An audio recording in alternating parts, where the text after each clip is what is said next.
আবৃত্তির নাম উলঙ্গ রাজা। সবাই দেখছে যে রাজা উলঙ্গ, তবুও সবাই হাততালি দিচ্ছে, সবাই চেঁচিয়ে বলছে সাবাস সাবাস। কারণ এই সংস্কার, কারো ভয়, কেউ বা নিজের বুদ্ধি অন্য মানুষের কাছে বন্ধক দিয়েছে, কেউ বা পরান্নভোজী, কেউ কৃপাপ্রার্থী, উমেদার, প্রবঞ্চক, কেউ ভাবছে রাজবস্ত্র সত্যি অতীব সূক্ষ্ম, চোখে পড়ছে না যদিও তবু আছে, অন্তত থাকাটা কিছু অসম্ভব নয়।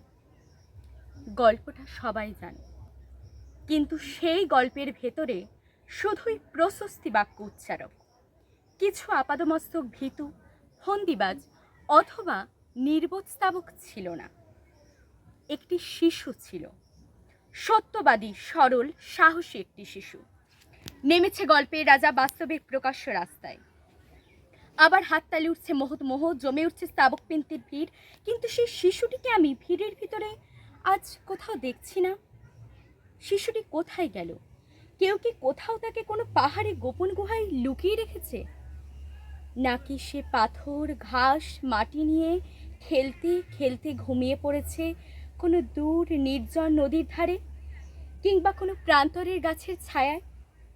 যাও, তাকে যেমন করেই হোক খুঁজে আনো। শেষ একবার এই উলঙ্গ রাজার সামনে নির্ভয়ে দাঁড়াক। শেষ একবার এই হাততালির ঊর্ধ্বে গলা তুলে জিজ্ঞাসা করুক, রাজা তোর কাপড় কোথায়?